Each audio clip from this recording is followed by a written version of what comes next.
Pagkatapos nga ng pagdadalamhati kay Miss Nora Honor na kung saan bukas ay nakatakda na ihatid sa kanyang huling hantungan, ay panibago na naman pong balita ng pagpanaw ang natanggap ngayon.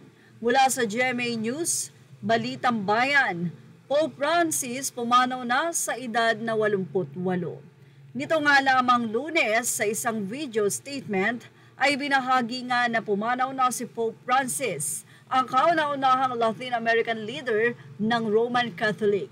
Nito lang ang nakaraang linggo ay nakipagkita pa si Pope Francis, 88 anyos, at pinasalamatan ng medical team na umasikaso at nagligtas sa kanya sa 5 weeks niyang pagkakaratay sa ospital dahil na rin sa double pneumonia.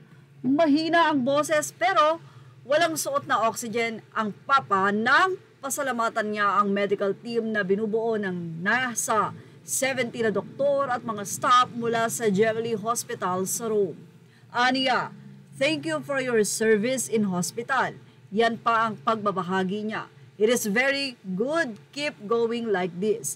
At nito ang nakaraang linggo ng pagkabuhay ay pumasok nga si Pope Francis sa St. Peter's Square sakay ng open-air Pope Mobile na kauna-unahan niyang ginawa mula nang makalabas ng ospital.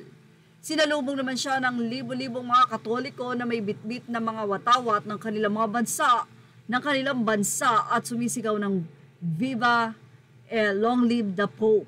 Ilang beses din na sandaling tumigil ang Pope Mobile sa square upang batiin ang mga tao at may mga sanggol pa na nandoon. Binasa naman ng kanyang tauhan ang kanyang Easter message mula sa balkonahe ng Basilica kung saan binigyan din ng Papa ang agarang tigil putukan sa Gaza.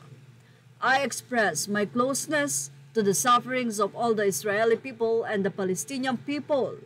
I appeal to the warring parties' call as ceasefire, release the hostages, and come to aid of starving people that aspires to a future of peace. Yan pa ang kanyang naging pahayag.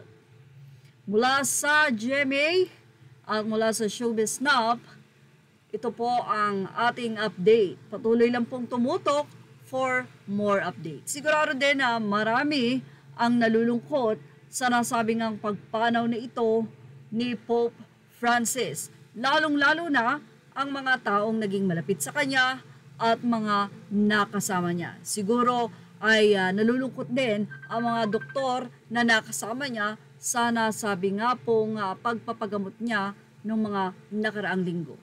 Thank you for watching. Images are all credit to the rightful owners.